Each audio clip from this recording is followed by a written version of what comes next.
Hi friends, बहुत बहुत स्वागत है आपका अपने यूट्यूब चैनल अनुपम संस्कृत अकेडमी में। फ्रेंड्स, ये अभिज्ञान शाकुंतलम नाटक का अंक विभाजन है और कथा वस्तु है संक्षिप्त। इससे आपका एक भी प्रश्न नहीं छूटेगा। और हम लोग देखते हैं, अभी तक हमने इसके पात्र परिचय देखे अब देखे हैं, और अब हम इनका अंक विभाजन देखते हैं कि कौन से अंक में क्या हुआ है और क्या बात कही गई है। पहले अंक का नाम है अभिज्ञान शाकुंतलम के। अभिज्ञान शाकुंतलम एक नाटक है और इसमें 7 अंक हैं। कितने अंक हैं? 7 अंक हैं। 7 अंक हैं और प्रथम अंक का नाम है आश्रम प्रवेश। ठीक है। इसमें सूत्रधार दो है। इसकी शुरुआत सूत्रधार द्वारा की जाती है और ग्रीष्म ऋतु से शुरुआत होती है। तो एक क्वेश्चन कई बार बना है कि अभिज्ञान शाकुंतलम नाटक की शुरुआत कब से हुई, इसका आरंभ कब से हुआ। तो कौन सी ऋतु से? ग्रीष्म ऋतु से हुआ। और कौन करता है? सूत्रधार। और सूत्रधार की पत्नी कौन है? नटी। पत्नी इनकी कौन है? नटी है। नटी ये किसकी पत्नी है? ये सूत्रधार की पत्नी है। ठीक है। मृग का पीछा करते हुए सारथी सूत के साथ राजा दुष्यंत का प्रवेश इसी अंक में होता है, यानी आश्रम प्रवेश में, प्रथम अंक में।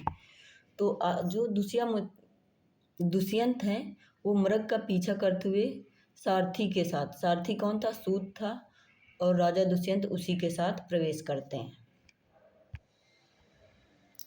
वैखानस द्वारा राजा दुष्यंत को आश्रम कि मृग को मारने से रोका जाता है, यानी वैखानस दुष्यंत को रोकता है कि ये आश्रम का मृग है, इसे नहीं मारना है, इसे मत मारो। फिर क्या? वैखानस राजा दुष्यंत को चक्रवर्ती पुत्र प्राप्ति का आशीर्वाद देता है। यहीं से बीज उत्पन्न हो जाता है कि वैखानस आशीर्वाद देता है किसको? दुष्यंत को, कि आपको वीर पुत्र पैदा होगा या वीर पुत्रवान हो आप। वैखानस का राजा को आश्रम में आने का आमंत्रण देना। दुष्यंत को आश्रम में आने का आमंत्रण वैखानस ही देता है। वैखानस मार्च कड़ों के सोम तीर्थ जाने की सूचना भी दुष्यंत को देता है। ये भी एक क्वेश्चन बन सकता है। आप संक्षिप्त सारे आप देखते जाइएगा। शकुंतला द्वारा अतिथि सत्कार होता है, यानी शकुंतला सत्कार भी करती है।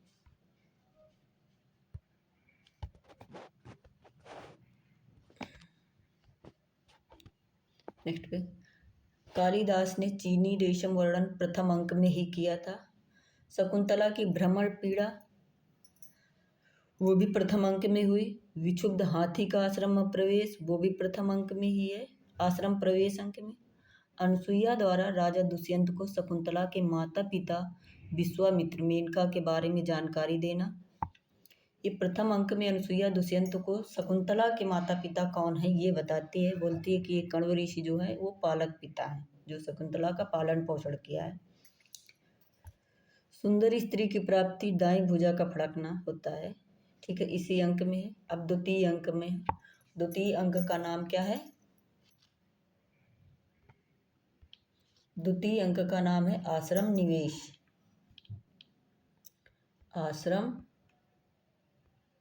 आश्रम निवेश। प्रथम अंक का प्रवेश और दूसरे अंक का आश्रम निवेश। ठीक है। और यहाँ पर दुष्यंत का शकुंतला पर आसक्त होना, ऋषि कुमारों का राजा को आश्रम में ठहरने का आग्रह करना, इसी अंक में ठहरता है। राजा से निवेदन करते हैं। विदूषक का प्रथम प्रवेश द्वितीय अंक में होता है। अभिज्ञान शाकुंतलम नाटक में विदूषक का जो प्रवेश होता है वो द्वितीय अंक में ही होता है। आश्रम निवेश अंक है। और विदूषक कौन सा? माधव्य। कई बार क्वेश्चन पूछ रहे, माधव्य या माढ़व्य? ढव्य। ठीक है, कई बार पूछा गया है। करभग का राजमाता का संदेश लाना वो भी दूसरे अंक में होता है। तो क्वेश्चन हो जाता है, करभग राजमाता का संदेश कौन से अंक में लाता है? दूसरे अंक में। और या द्वितीय अंक में राजमाता का संदेश कौन लाता है? करभक लाता है। विदूषक का सेना के साथ हस्तिनापुर प्रस्थान। द्वितीय अंक में विदूषक सेना के साथ हस्तिनापुर प्रस्थान करता है, चला जाता है। तृतीय अंक क्या है? मिलन। तृतीय अंक का क्या नाम है? मिलन। तृतीय अंक है मिलन हमारा, ठीक है। शकुंतला की काम पीड़ा। शकुंतला का नलिनी पत्र, नाखूनों से पत्र लिखना, ये भी तृतीय अंक में है। और राजा दुष्यंत का शकुंतला के प्रति प्रेम अभिव्यक्त करना, ये भी तृतीय अंक में ही है। गौतमी का प्रवेश, ये भी तृतीय अंक में। दुष्यंत और शकुंतला का गांधर्व विवाह।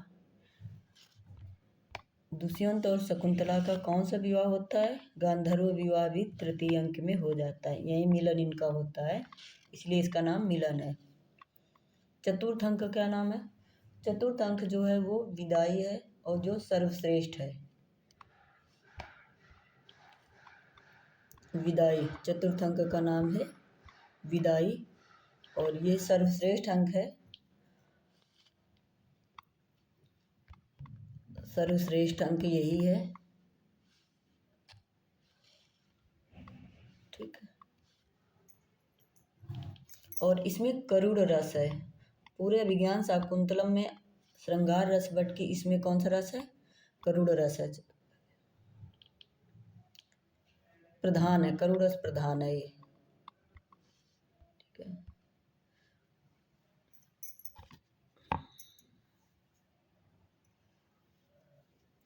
अनुसुईया और प्रियंवदा के वार्तालाप से दुष्यंत व शकुंतला के गांधर्व विवाह की सूचना मिलना।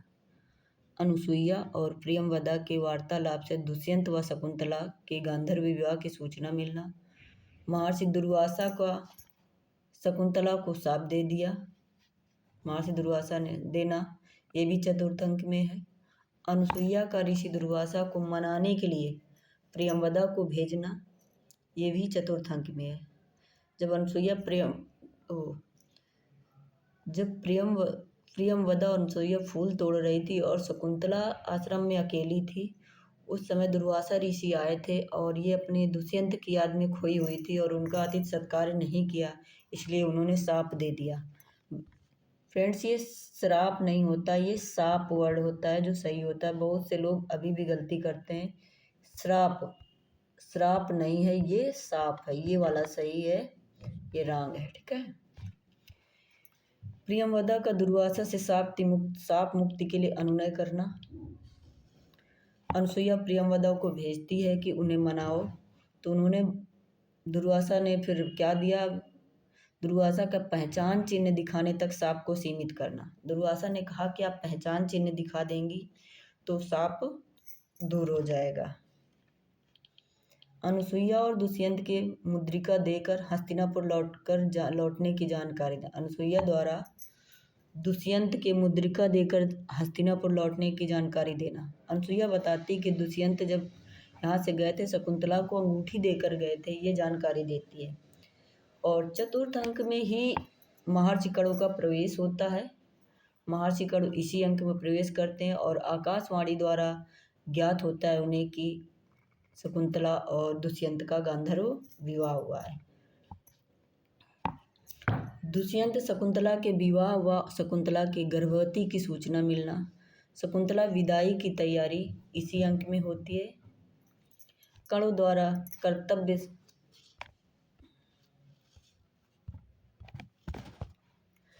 द्वारा शकुंतला को कर्तव्य शिक्षा, गृहस्थ आश्रम की शिक्षा देना, ये कणु का काम है। शकुंतला को इसी चतुर्थ अंक में ही दिया जाता है जिसका नाम विदाई है। कणु का सारंगराव को राजा दुष्यंत के लिए संदेश देना, मतलब सारंगराव जो होता है सारंगराव ये राजा दुष्यंत को संदेश देता है शकुंतला को। कणु का शकुंतला को चक्रवर्ती पुत्र प्राप्ति का आशीर्वाद देना, ये भी चतुर्थ अंक में है। गौतमी, सारंगराव और शार्दूल के साथ शकुंतला को हस्तिनापुर प्रस्थान, इसी अंक में चतुर्थ अंक में शकुंतला गौतमी, सारंगरव और शार्दूल शकुंतला ये हस्तिनापुर लेकर शकुंतला को जाते हैं। अब पंचम अंक आते हैं। पंचम अंक का क्या नाम क्या है? प्रत्याख्यान। ठीक है। हंस पदिका की संगीत साधना यानी गायन, वीणा वादन ये पंचम अंक में ही होता है। हंस पदिका का राजा दुष्यंत को उलाहना देना ये भी पंचम अंक में ही होता है। उलाहना देती है कि अब आप मुझे भूल गए हैं।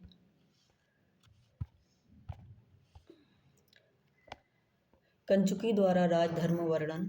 शकुंतला, गौतमी, सारंगरव व शार्दूल का हस्तिनापुर पहुंचना। शकुंतला, गौतमी, सारंगरव व शार्दूल का हस्तिनापुर पहुंचना। ठीक है, ये पंचम अंक में है।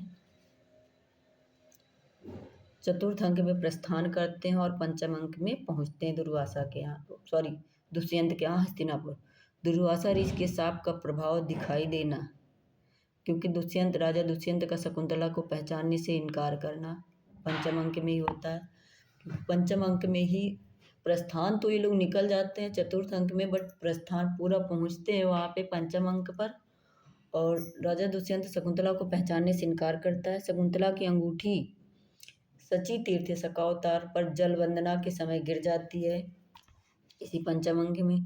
दुष्यंत सारंगरव का विवाद। जब दुष्यंत शकुंतला को स्वीकार नहीं करते, पहचानने से इनकार करते हैं, सारंगरव को गुस्सा आता है और वो झगड़ा करता है। गौतमी, सारंगरव व शार्दूल का आश्रम में लौटना, ये सब लौट आते हैं। पुरोहित और शकुंतला को मेनका ले जाती है। पुरोहित शकुंतला को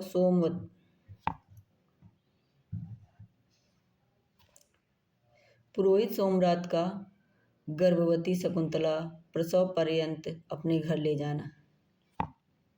पुरोहित सोमरात का गर्भवती शकुंतला को प्रसव पर्यंत अपने घर ले जाना। तेजोमयी मूर्ति मेनका का आकाश मार्ग से शकुंतला को ले जाना इसी पंचम अंक में होता है। इसके पंचमांका और शकावतार हैं। पंचम अंक का अंश अंकावतार है। ठीक है। षष्ठम अंक पश्चाताप है। इसमें धीवर वृतांत भी होता है। दुर्वासा के शाप का अंत भी इसी अंक में होता है, षष्ठम अंक में। मुद्रिका देख कर राजा दुष्यंत को शकुंतला का स्मरण होना। ठीक है। मेनका की सखी सानुमति। मेनका की सखी, मेनका कौन थी? ये शकुंतला की माता थी और इसकी सखी सानुमति का राजा की मन स्थिति देखने आना। धनमित्र नामक व्यापारी को मृत्यु के पश्चात उसका सारा राजकोष, उसका समस्त धन राजकोष में देना, राजकोष में देना। इंद्र के सारथी मातली का आगमन इसी अंक में होता है। मातली के साथ दुष्यंत का देवासुर संग्राम के लिए प्रस्थान करना। मातली के साथ कौन सा संग्राम में प्रस्थान करते हैं? देवासुर। और अंक कौन सा होता है? षष्ठम अंक होता है, जो पश्चाताप होता है। इसमें अंगूठी देखकर उन्हें याद आ जाता है। और इसमें छठे अंक में वीर रस है। अंक 7 पुनर्मिलन। राजा दुष्यंत का मातली के साथ देवासुर संग्राम से लौटते समय हेमकूट पर्वत, कौन सा पर्वत था? हेमकूट पर्वत पर स्थित मारीच आश्रम पर ऋषि दर्शनार्थ रुकना, ऋषि के दर्शन के लिए रुकना। सिंह के दांत गिनते हुए एक अद्भुत बालक सर्वदमन को देखना। कौन देखता है? राजा दुष्यंत। सुब्रता तपस्विनी द्वारा राजा को बालक माता शकुंतला के बारे में अवगत कराना। सुब्रता तपस्विनी जो थी, उसने दुष्यंत को, राजा को बालक सर्वदमन के बारे में उसके माता पिता की जानकारी देना। ये हेमकूट पर्वत पर मारीच आश्रम पर होता है, मारीच ऋषि के। वो क्योंकि दुष्यंत उस बालक को दांत गिनते हुए देख रहे हैं। सर्वदमन के हाथ पर अपराजिता करंडक नामक औषधि होती है, औषधि। मरीच आश्रम पर शकुंतला और सर्वदमन का पुनर्मिलन होना। सर्वदमन के हाथ पर अपराजिता करंडक कौन सी बांधी थी? अपराजिता करंडक बंधी थी। और मारीच आश्रम पर शकुंतला और सर्वदमन का पुनर्मिलन 7वें अंक में होता है। ठीक है। मारीच द्वारा गालव को कर्ण के पास शकुंतला और दुष्यंत सर्वदमन के मिलन का समाचार भेजना। मारीच जो ऋषि हैं उन्होंने अपने शिष्य गालव को कर्ण के पास भेजा और कहा कि शकुंतला, दुष्यंत और सर्वदमन का मिलन हो चुका है। शकुंतला को दुर्वासा के शाप के बारे में महर्षि द्वारा जानकारी देना। शकुंतला को दुर्वासा के शाप के बारे में महर्षि द्वारा जानकारी देना। नहीं तो जाती नहीं शकुंतला कि पहले तो मेरा अपमान किया, अब हम क्यों जाएं। और इसलिए दुर्वासा ने उस शाप के महर्षि ने उस दुर्वासा के शाप के बारे में बताया। भरत वाक्य के साथ नाटक का समापन होता है।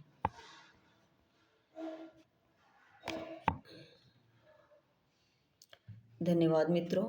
आप हमारे चैनल अनुपम संस्कृत अकेडमी को अगर नए हैं तो सब्सक्राइब करें, लाइक करें और शेयर करें। सभी मित्रों को धन्यवाद।